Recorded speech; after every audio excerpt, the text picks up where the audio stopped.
Dalam nama Bapa dan Putra dan Roh Kudus, amin. Umat Allah yang terkasih, hari ini, hari Senin tanggal 21 Maret 2022, Injil yang kita renungkan Lukas 4 ayat 24 sampai 30. Yesus berbicara tentang penolakannya oleh kaumnya sendiri di kampung halamannya, bahwa Nazaret menolak Yesus karena apa para saudara? Karena iri hati. Juru selamat kita menjelaskan mengapa dia tidak melakukan mujizat di kampung halamannya sendiri, untuk mencegah seseorang berpikir bahwa kita harus menghargai kasih sayang untuk warga kampung kita. Dia yang mencintai semua tidak bisa mencintai sesama warganya. Tetapi mereka yang iri pada Yesus menghilangkan cinta mereka. Karena cinta itu para saudara tidak pernah iri dan tidak sombong. Namun warga kampungnya tidak kekurangan berkat Allah. Bukankah merupakan sebuah mujizat yang lebih besar bahwa Yesus ternyata dilahirkan di sana? Jadi apa yang kita lihat para saudara di sini? Bahwa ukuran kecemburuan itulah yang membawa kejahatan. Kampungnya ternyata ditemukan tidak layak karena mereka iri hati. Tempat di mana Yesus telah tumbuh besar, bekerja keras sebagai warga dan anak Allah yang dilahirkan di sana sungguh datang untuk membawa keselamatan. Nah, dalam penolakan ini Yesus memenuhi nasib para nabi.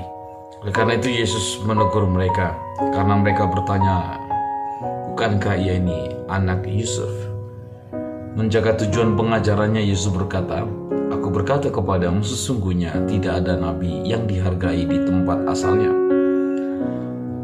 Lalu kemudian Yesus berbicara tentang Elia dan tentang Elisa, bahwa ada banyak janda di Israel, tetapi Elia diutus hanya kepada seorang janda di Sarfat, bahwa Elisa juga menyembuhkan seorang kusta, tetapi dia bukan orang Yahudi, melainkan orang Syria yang bernama Naaman.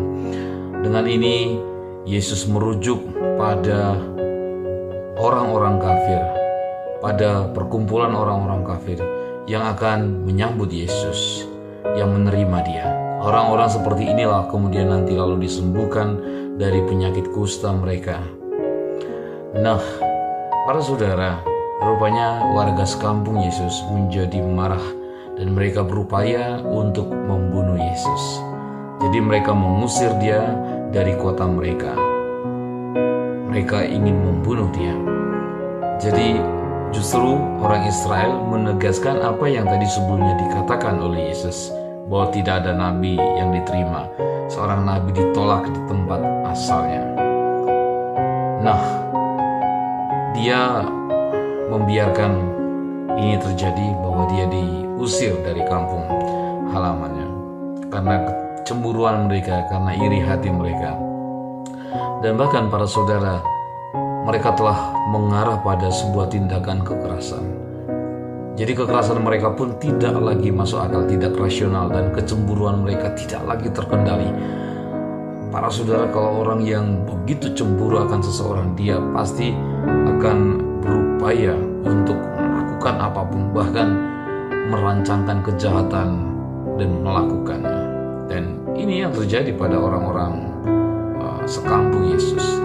Lalu mereka membawa Yesus ke puncak bukit. Mereka berusaha untuk melemparkannya dari tebing, tapi Yesus lewat dari tengah-tengah mereka. Bisa dikatakan bahwa upaya mereka seakan sia-sia. Yesus saat ini memang tidak menolak untuk menderita. Dia datang justru untuk itu. Dia hidup di dunia untuk menderita lalu kemudian bangkit. Tetapi ini belum saat yang tepat. Masih menunggu waktu yang tepat.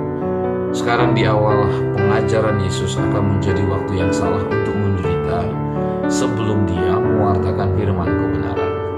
Lalu Yesus melanjutkan perjalanannya. Yesus berbicara tentang penistaan orang Yahudi yang telah dinubuatkan Tuhan sejak lama melalui para nabi. Ketika Yesus lewat dari tengah-tengah mereka, tampaknya orang ini tiba-tiba berubah mereka bingung. Bayangkan bahwa Yesus lewat dari tengah-tengah mereka dan mereka tak bisa berbuat apa-apa.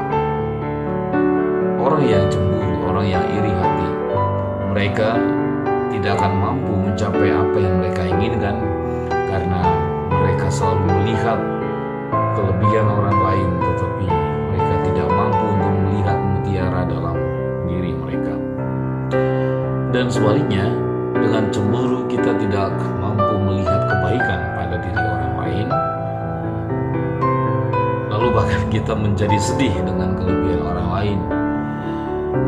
Terlepas dari itu semua, bahwa Yesus adalah anak Allah, bahwa ia telah mengerjakan tanda-tanda mukjizat yang besar yang seharusnya membawa mereka bukan lagi melihat latar belakang Yesus, tetapi melihat latar depan Yesus, bahwa Yesus datang untuk menggenapi firman Tuhan. Dari saudara, penyakit kecemburuan ini sesuatu yang harus kita kikis dari dalam hati kita. Mari kita juga belajar bukan hanya untuk mengatasi orang lain, tapi kita mau belajar dari orang lain. Kita mau belajar dari kelebihan orang lain. Kita mau belajar dari kekuatan orang lain. Itu sesuatu yang penting. Karena ketika kita membangun sesuatu hal, membangun kerajaan Allah, salah satu hal nanti akan bisa merongrong persatuan itu ialah iri hati dan kesombongan. Hal ini harus dikikis habis-habis dalam pembangunan kerajaan Allah. Mari di masa prapaskah ini kita melihat kembali bahwa iri hati itu juga seringkali datang menjumpai kita ketika kita melihat kelebihan orang lain. Kita mohonkan kepada Tuhan, Tuhan semoga Engkau mengikis rasa iri hati dari hatiku, dan berikanlah kiranya aku rasa sukacita melihat keberhasilan orang lain, dan berikanlah juga kemampuan dalam diriku untuk melihat apa yang berharga yang telah Engkau berikan kepadaku. Niscaya kita justru tidak lagi dikuasai oleh kecemburuan atau iri hati. Tuhan Yesus memberkati, Bapa dan Putra dan Roh Kudus. Amin.